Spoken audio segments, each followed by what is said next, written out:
I want to begin with some thoughts on academics and activism. I have been telling, well, anyone who will listen really, that I'm neither a scholar nor a gentleman. I am an administrator. That's an I've been sitting uneasily with this professional identity for about 6 months now. My administrative role at this university since the beginning of this year has kind of given me a lot more insight than I thought I already had about the crisis in which academic organizations find themselves. You know, whether or not we're talking about a fiscal crisis, a political crisis, or a cultural crisis within the academy. And you know, as head of school, for example, I know that even sort of starting something as creating something as simple or as basic as a rudimentary form of academic governance is difficult. In fact, it's kind of proving to be sort of impossible in these neoliberal times in the academy. And so, from that point of view, you know, I come here today and think about how important a place like this is, because it is an intellectual and reflective space. And I take on board everything that was said about sort of an academic disconnect with activist praxis, but I suppose I want to offer a note of caution at the outset and say that we can't allow our critique of that disconnect to dissolve into some kind of anti-intellectualism, because that is precisely the issue that we're dealing with in terms of the right-wing critique of the academy, right? I mean, the need for our work to be relevant or applied, or that any kind of theory building or intellectual work is now sort of irrelevant and unnecessary.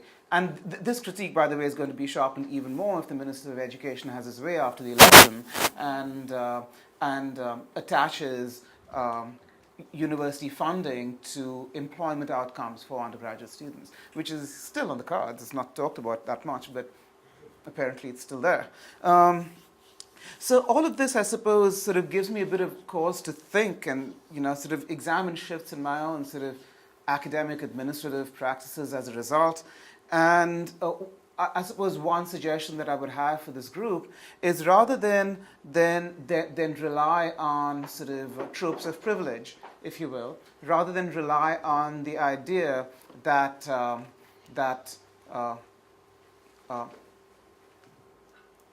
we try and excavate our own privilege in order to sort of build bridges with activist communities, that we also examine our own vulnerabilities, right? That we also sort of excavate the precarity of our own labor. I tell anyone who will listen that, you know, the job that I have, or any professorship in the academy today, is not the job that I thought I would have when I was getting a PhD, and that wasn't that long ago. You know, just in terms of the performance of our everyday labor. I realize I'm off on a tangent before I've even begun, but but this is something I feel strongly about, and I'm hoping that later today sort of we'll be able to sort of discuss this and related issues as we figure out what next to do with this group and how we kind of protect this precious space. I suppose the actual link with my talk is I suppose I'm arguing and trying to get us to look for new forms of openness, and hopefully to the end of the talk, when we talk about the new dialogic and dialogue, hopefully you'll see what I mean. If yesterday's keynote address by Campbell focused on what is possible, this talk focuses on how, right? I am drawing, of course, from my own work, which I have located with regard to what a lot of people call the organizational turn in social movement studies, which I imagine lots of you in this room are familiar with. And my own work is sort of like drawn from some of the sort of this evil social movements literature, but some of it is also sort of drawn from sort of I suppose I have a post-colonial sensibility that's probably a result of my own sort of biographical experience. But in the last 4 or 5 years, I've also been working a fair amount with ideas from Chantal Mouffe, and I suppose some of that will come through later on in my talk today. So what am I actually going to talk about? Oh, and by the way, I don't usually use slides. So at some point, there will probably be an accident with them, so please be warned.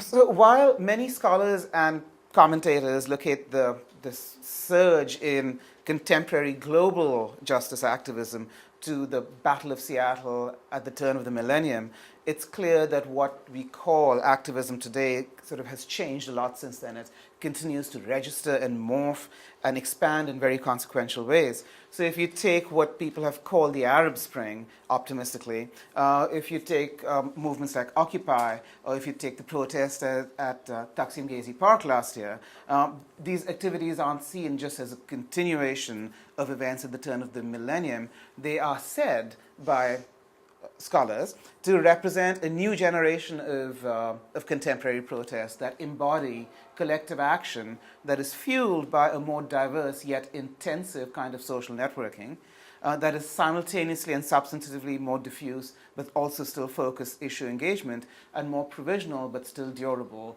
goal setting. So these movements that have been described in this way, that register on this global scale, are characterized what I call a new dialogic.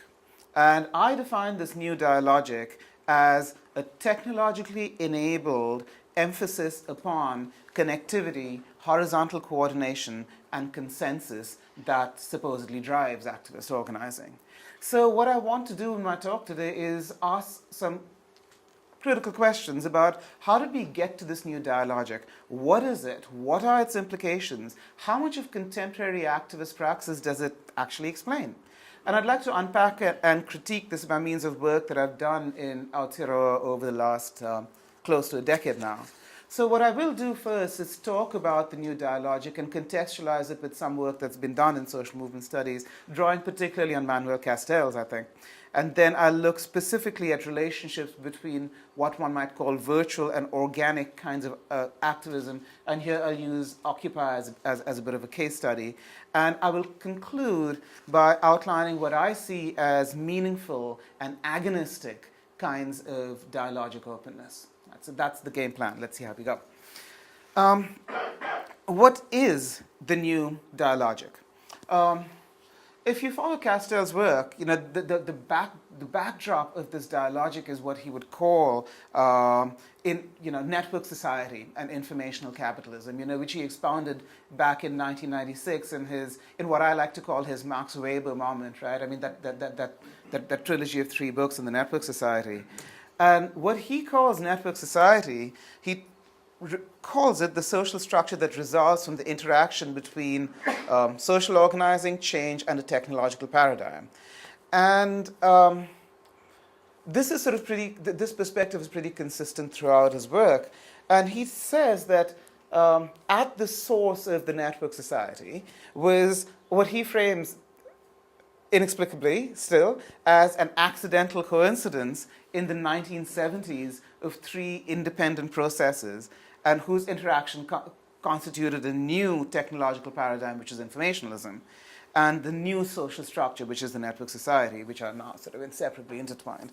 So these 3 accidental coincidences are, 1, the crisis and restructuring of industrialism and its associated mode of production, which is capitalism and statism, and the new focus on information-based or informational capitalism. Second is what he calls the freedom-oriented cultural social movements of the late 60s and early 70s that emphasize personal autonomy. And the third is the revolution since the Second World War in information and communication technologies.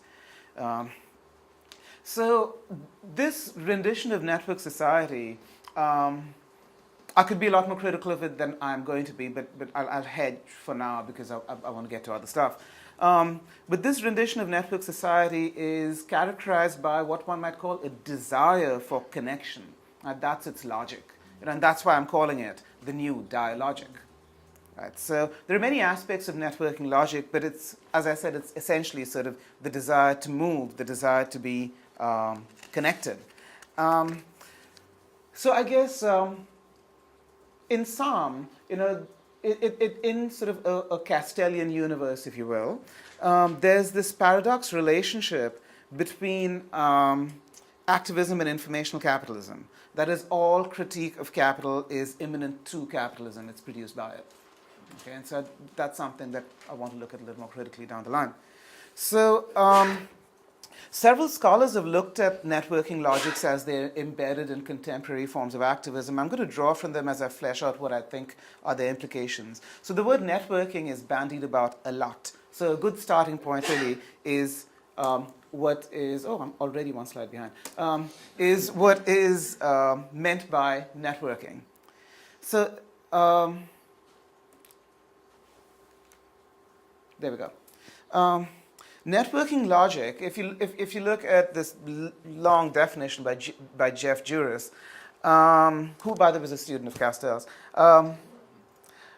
is, I suppose that there are three things about this definition that I think jump out. That is, networking implies coordination, it implies consensus, and it implies exchange. Right? So I usually call this the CCE model of networking. Coordination, consensus, exchange. That's what it usually means, at least when it's in terms of its semantics.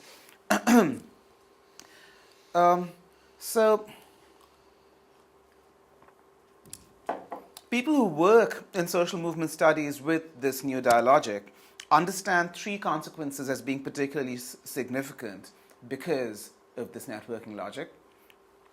And the first has to do with organizations. Right? That the idea is that digital technologies have enabled activism and contentious politics to shift from the realm of formal organization to the polity at large. That is, in terms of the formation of small, short-lived, informal activist groups. And that's because of reduced transaction costs. That's because it's possible for people to reach out, coordinate, and communicate without the costs that were associated with in the era of formal organization.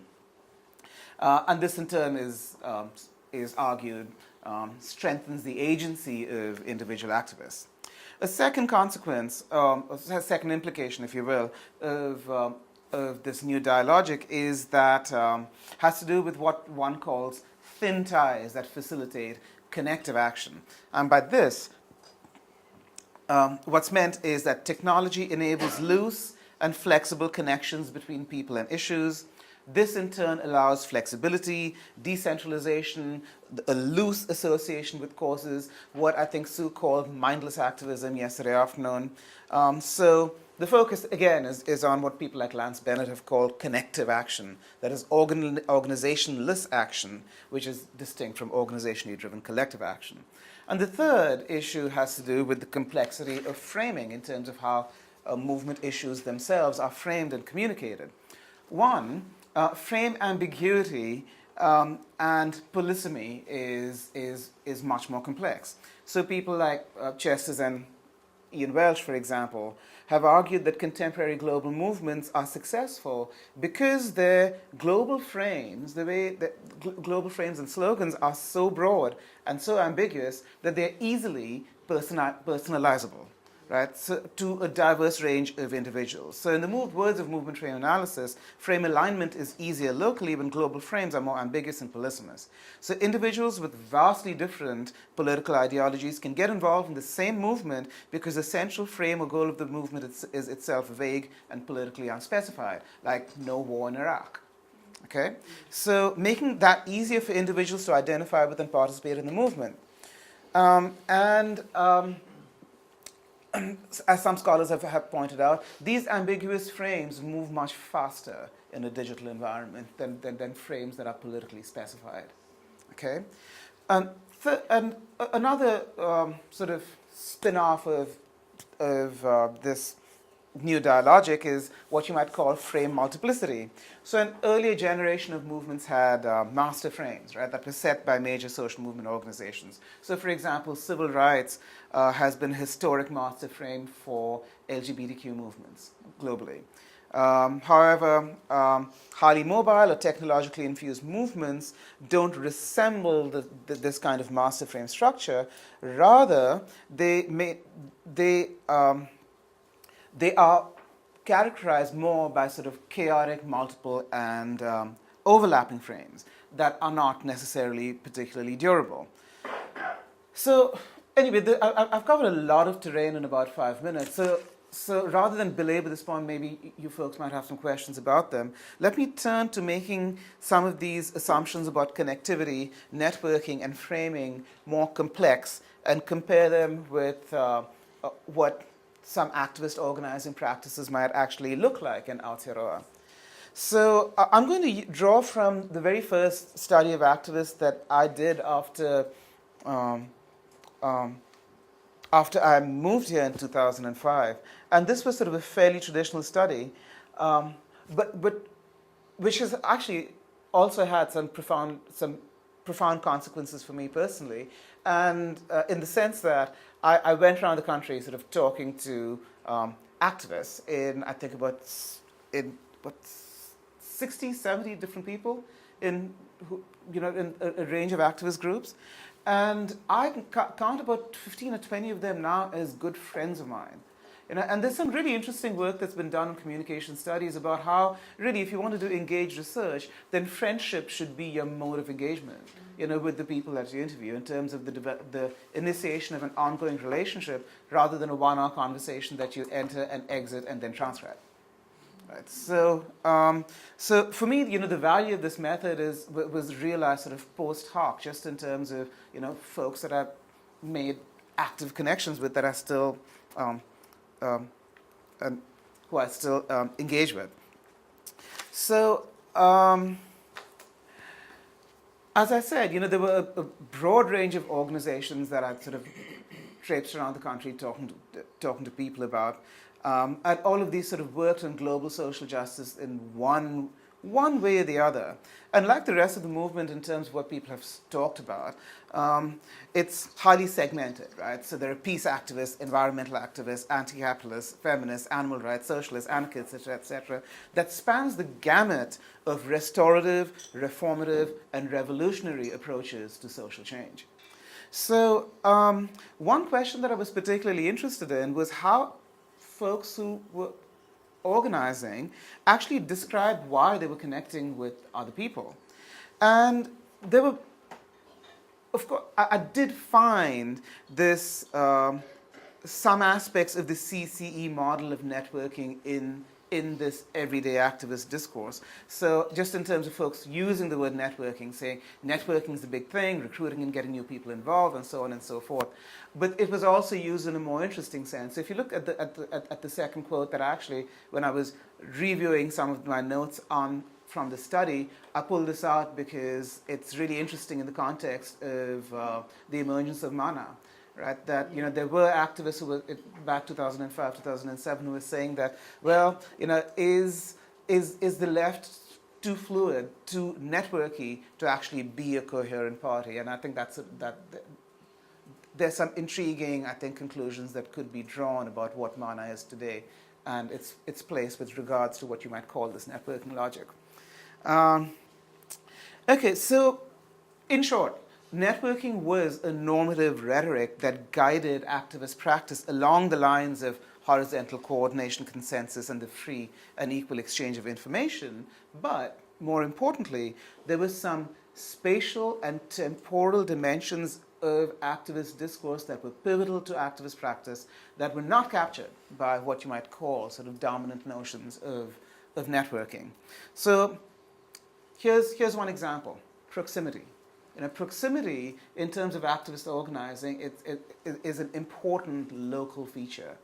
Right? So just in terms of where activists are located, how they're located with reference to each other, the fact that Aotearoa is small, people tend to know each other whether you like it or not. Even folks in this room, probably yesterday afternoon discovered about 3 or 4 people who they know in common but didn't know they knew. So that, so the degrees of separation amongst activist organizers in this country is, I think, sort of a lot smaller. I think that in turn makes organizing possibilities different. Okay, so another really interesting aspect of activist organizing is the issue of continuity. I'm still struggling with that word continuity. I'm not sure it's quite what I want to refer to, but I want to sort of I'm using it to talk about a kind of a historical sense of we-ness that isn't transcendent, but that really informs how people orient themselves to each other. And actually, yesterday at lunch, I was sort of noticing that as folks were introducing themselves to each other and saying, well, do you remember, talking about activist causes that they were involved in 20 years ago, realizing that they were involved in the same thing and knew pretty much the same people. So I guess, again, it has to do with proximity, but there is a unique sense of we-ness that I think is not well described by either the idea of coordination or consensus or exchange. So just to conclude, I'd say that networking logics or the desire to connect is always spatially and always temporally situated. It's not an abstracted, universalized, or uniform practice. And if we understand it as such, then we're likely to miss what is most vital or what is most effective about it. So in that sense, I do hold with Van Dijk's critique of network society as being utterly two-dimensional. And instead, we need to understand activist praxis as being informed both by virtual, which I would understand as technological and global, as well as organic, which I would understand as local and emergent, but not necessarily non-technological. So understand that in terms of a virtual organic dialectic. And if one does that, that points toward the possibility, well, I guess probability even, that activist repertoires themselves are a lot more diverse than represented in conventional social movement literature. What, after all, is a protest and who is an activist? These two terms, after all, make sense in the context of how Western, politically plural societies constitute acceptable forms of contention and its other, which is violence. Right? So it was the Civil War activism, for example? Would you call that kind of contentious politics activism? Activism makes sense in a particular kind of historical epoch. And one of the things that I find useful in order to rehearse a greater commitment to location and history is to consider not just different words that cultures and history and societies use to describe contentious politics, but just a diverse range of practices. So, for example, take the word hartal, which is a Hindi word that was developed in Bengal, to describe a particular form of civil disobedience that resulted in industrial shutdowns, in blockades, and things like the Dandi Salt March. The idea of a hartal is so much. It registers very differently than the notion of, say, direct action. Right. Likewise, how would one understand a hikoi? Does one call it a protest, an event, a process? So I suppose I say all this just to point toward the dire need to animate the rather dry vocabulary of social movement studies to deal with contentious practices as they exist, instead of using sort of extant categories to drive our studies. So, having again gone off on a bit of a tangent, let me get back to the question of how the virtual, understood in terms of technology and globalization, interacts with the organic, which I understood in terms of local and emergent. So I'm going to do this through my own sort of observations and engagement with Occupy, both in Wellington here as well as in Montana in the United States. So one way in which I studied Occupy was not just through forms of participant observation. So when people say, did you participate in Occupy? I say, well, actually, I was a bit of an Occupy tourist in the sense that, friends of mine in Missoula were camping outside the courthouse, and so I joined them, just as a form of solidarity for a couple of days, and it was cold and uncomfortable, but I did it. And then we were evicted. And then I came back here the very next month and was in Wellington for on the International Day of Protest.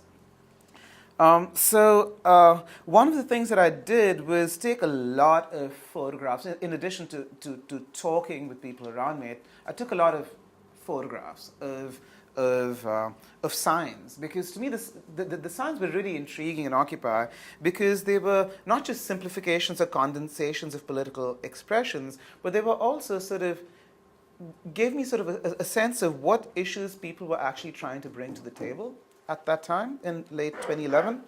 So the interesting thing about Occupy in Wellington is that of this more than 70 people or so I spoke to on the first day, pretty much everyone had heard about Occupy through social media, especially from Occupy websites, from Facebook, from Twitter. But that doesn't mean that it's possible that one understands the significance of Occupy in those virtual terms. I'll get back to this point in a second. So it's clear that that the protest meant multiple things to multiple people in multiple locations, but throughout my engagement, it was equally clear that participants themselves were not ambiguous about what they thought the protest was about.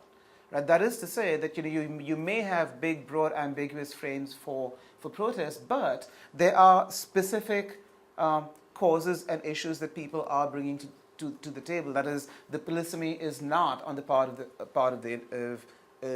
individual activists. It's of a different register altogether. So while some people carried signs that use their own ideas and language, and they explain the meanings of these frames purely in terms of local justice issues, others made signs that were creative and original, made connections between local issues and global ones, and the global economic concerns in particular of the Occupy movement. Still others carried signs that appropriated or reproduced global frames in the form of the worldwide movement, but then discussed in detail how those issues were relevant to Aotearoa. And finally, some people used the movement's global slogans to talk about global issues rather than local ones. So here are a couple of examples just to animate this. So if you look at this first sign, which is how to vote out New Zealand's inside jobbers, the sign and the issue are, of course, both local. That is to wit, they're about the then controversy, which seems to have died, over the panel that was appointed to review decisions that were made about earthquake recovery in the Canterbury region. Right? And specifically, when you think about Jerry Brownlee's appointing 4 people onto that panel, including Jenny Shipley, paying them more than $1,000 a day. Right? So that was what was animating this particular concern. Right? So another one, no more usury, corruption, and greed. So this was a protest, an expression of outrage about what sort of bailouts Bill English was offering to South Canterbury. Right? And the person who held the sign or who was talking about it was saying that, in essence, every single person in this country has paid about $400 for that bailout, for that one particular firm. Another example, and this is Me no hutahi tena pia katika, which is, if you come sit by me, everything will become all right. Which to me sort of this evocative, rich. On one hand, it's an appropriation of the idea of spatial idea of occupation, but it's made sensible only because it's here, right? And here are sort of the 99% slogans that actually, as the day went on, that first day, the interesting thing was that the global slogans became more and more prominent. That morning, a lot of people brought a diverse range of slogans and issues to the table, but the frames of the global movement became more prevalent throughout the day. So, and this is obviously illustrated in the production of signs and placards. And so I guess, in that sense, you would say, yeah, there was a networking logic at work here. But again, this misses an important part of what happened with Occupy, or indeed with a lot of protests regarding digital technology, in that it's not just contemporary technologies are not purely about networking. They're also driven by what one might call a logic of aggregation. And by logic of aggregation, what I mean is that technologies produce people in places. They actually literally produce them there. So whether or not that production is for political ends or for friendship or for sex, technology produces people in places in altogether more fluid ways than we're used to, right? So, and this, in turn, I think sort of points to a really important but often invisible aspect of protest. So as participants and Occupy spent more time with each other, then the protest became, in addition, not just a visible expression of dissatisfaction, but a crucial site for organizing itself. Right? And a means by which activists were able to communicate and negotiate what the protest itself meant. Right? That is, and this is an important point to remember, I think, in the context of the fact that one of the big critiques of Occupy is that, well, there are no goals. Well, of course there were no goals, because that was the first time people were actually getting together. So what technology seems to have done in this case is flip the relationship between organizing and protest. Right? That is, you might say that in an earlier generation, the protest was an outcome of a lot of activist organizing. Over here, the protest inaugurated a lot of organizing. Right? So in that sense, there is a bit of a flip. So I know from being part of the Global Occupy Research Collective that the notion of emergent democracy appeared to characterize a lot of activist discourse in various locations in the Occupy movement around the world. But I think that notion of emergent democracy, at least in Wellington, appeared to have been particularly significant and effective. And unlike a lot of other places, 2 weeks after the initial protest, the number of tents in Civic Square grew from 2 to 30, and I think sort of peaked at around 60. And that kind of effective mobilization, I think, can be attributed to the successful first day of protests and the marches that followed in subsequent days. So just a couple of issues that I think might further help develop understanding how contemporary activism is sort of simultaneously virtual and organic. First, I suppose I'd say that the proliferation of signs reproduced from Zuccotti Park across the world in the global Occupy movement, my apologies, I keep getting ahead of my slides, are further evidence of the impact that digital technologies have on the spread of social movements. However, ways in which participants align their own organic micro-level frames with the more global movement frames are quite diverse. So it's common to see the mingling of local and global issues, micro and macro, in ways that are not simply aligned. Rather, local and global issues are both rendered sensible by this kind of intermingling. And this intermingling, I don't think, can be understood in terms of the personalization of contemporary social movements that movement scholars such as Lance Bennett or Alexandra Siegerberg talk about. That is, people were not communicating some kind of personal, expressive ideal as the result of their engagement with the polysemic master frame. Instead, they were articulating what they considered to be important social issues that affected not only them, but a range of people. Connecting the ecological and economic havoc that a careless oil spill from a tanker can have in a small region with larger neoliberal policies about trade laws, insurance, and limited liability is not personalizing an issue. Right? It's being able to see the systematic interrelations between different forms of economic justice, and as such, it's a form of conscientization. Okay, so another implication. Framing dynamics at Occupy also say some interesting things about the multiplicity and complexity of frames in social movements. So as you've seen, there were clearly multiple frames that characterize the movement with some evidence of increasing convergence during the day. And it is, I suppose, however, it is more plausible to understand the global collective action frames that were developed for the Occupy movement encapsulated in the idea of occupying or claiming space, or we are the 99%, as being broad and inclusive rather than ambiguous or polysemous. And I think there certainly grounds for resisting the idea that global movement frames are always polysemous. And I think that was really evident when participants at Occupy rallied around the idea that Occupy demands were really sort of a return to grassroots democracy, for the people, by the people, and an economic system that works for 100% of the people. Right. So finally, I'd say that Occupy casts some interesting light on both what you might call thin and thick ties in contemporary activist organizing.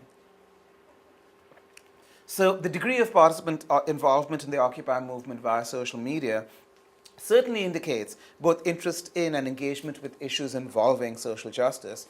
It was also obvious, though, that affinity group involvements in the protests were not why people had participated. Rather, it was sort of some thin virtual ties that they developed that brought them there in the first place. So I guess for me, the deliverable is that we know then that thin ties can be effective in the process of initially organizing a protest, but to move that beyond, critiques of digital activism as being clicktivism or slacktivism, what is equally important is the development of relationships between key organizers that happen after the aggregation, right? So, in that sense, I would say that long-term collective engagement with needs for social, cultural, and material transformation continues to be facilitated by the development of close communicative ties between core organizers, even whether or not these organizers are co-located or whether or not they are diffused. The point is that relationships have to be thick, right? They have to be complex, they have to be relational. They can't be random and dispersed. So I'd say that eventually it may be that contemporary social movements need both thin ties as well as thick ties between core participants in the developing stages in order to grow. And I guess we can talk more about how Occupy sort of continues to register here in this regard, not only in instrumental terms, but also in affective or even constitutive terms. So that then is sort of a bit of a pushback against this idea of the new dialogic, and I suppose sort of a call on my part to actually sort of be more historic and more situated about how we understand what counts as both activist organizing as well as activism itself.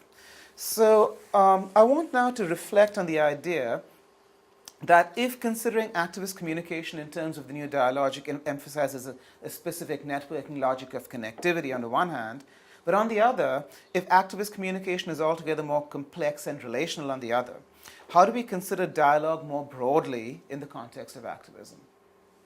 Okay, so I would propose that instead of examining dialogue on the fringes of activist work, looking for understanding it in terms of consensus or collaboration-oriented activist methods, that we treat dialogue as altogether more central and focus on the dialogic potential of activist contention itself. So the relationship between dialogue and what we call activism can, after all, be cast in different ways. How much time do I have left, Osam? You still have like around 15 minutes, 20 minutes. Oh, cool. Fantastic. Okay. So I'll go into this. So sometimes theorists treat collaboration and consensus as defining features of dialogue, or any kind of dialogue. When this happens, several views of activism or rather the relationship between activism and dialogue become apparent. First, when you understand dialogue in terms of collaboration or even consensus, then you often implicitly privilege dialogue and cast it in oppositional terms with activism. Okay? Second, you privilege activist dialogic methods understood in terms of collaboration over contestation or challenging. And third, you could dichotomize activist communication itself in terms of talking about dialogue as being internal to activist circles and confrontation or contention to be external. So this is what happens when you have a view of dialogue as purely collaborative. It's also possible to understand dialogue as a form of communication that co-opts activists altogether. That is, the invitation for activists to engage in dialogue with the state or with a corporation or with a polluting mining company can be understood as a way of co-opting them and neutralizing them and then dismissing them. Okay? And in that sense, dialogue is treated as a fragile and risky kind of communication for activists, as a source of legitimacy for corporate or state domination, and or maybe even as sort of an impossibility because it's so risky. Okay.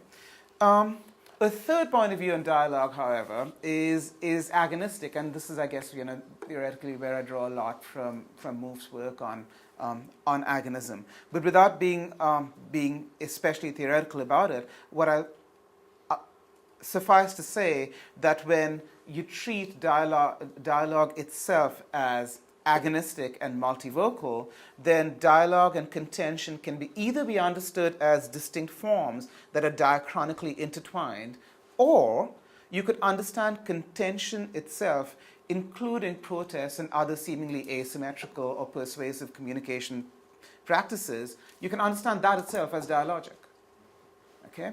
And that's where I want to go. So, because when we do this, we center openness rather than consensus as a key construct in activist practice. So an agonistic perspective on dialogue will significantly challenge what might construe as collaborative openness itself. Okay, so while a collaboration-oriented point of view, as well as a critical perspective on dialogue as co-optation, might construe openness as a form of consensus or a form of vulnerability, an agonistic point of view would admit many more features of that kind of material or discursive openness, which might include caution, deliberation, unpredictability, awareness, presence, visibility. So I'll go into just a couple of these so that there's a bit of time for discussion. So if one understands openness in terms of a willingness to deliberate or explain, a communicative explanation, then it can be positioned, deliberation itself can be positioned as an attempt to establish differences in the face of presumed unity, which is a dangerous form of discursive closure. Okay, so creating distinctions between groups is itself a kind of opening of space. So here's an example. A couple of years ago, last year, the Indian Supreme Court reinstated Section 377, which describes homosexuality as illegal. I mean, there's the 377 clause is sort of this infamous colonial device that actually exists in a number of different constitutions in Asia and in Africa, in one form or the other. But there was a lot of outrage about it. A lot of queer activists were understandably extremely upset about it. A lot of people wrote op-eds. I wrote an op-ed. And when I went to Bangalore later that year and attended a political what do we do next discussion, then what became apparent that was for a lot of trans activists, 377 was not even an issue. And it was that kind of deliberation between the different people who had an investment in understanding queer rights as civil rights, that it was with that kind of establishment of difference that I think significantly informed how mainstream gay and queer activists themselves decided to proceed on that issue this year, right? So it's in that sense that that was disagreement, but it was deliberative and it opened rather than closed action.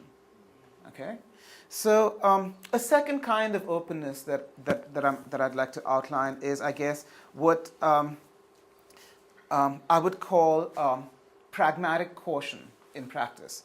That is, this can take the form of either cautious confrontation or cautious cooperation.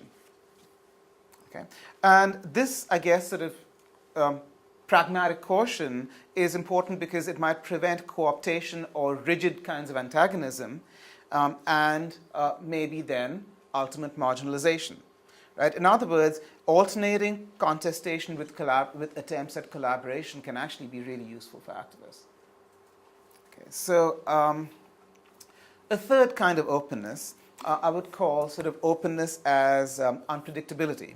Right? And by this, I suppose, I refer to the dialogic and multivocal character of a protest itself, right? In terms of a completely uncertain or unpredictable outcome of getting people together. I think that's particularly important in an era when people come together because they don't quite know what they need to do together, but anything could happen thereafter.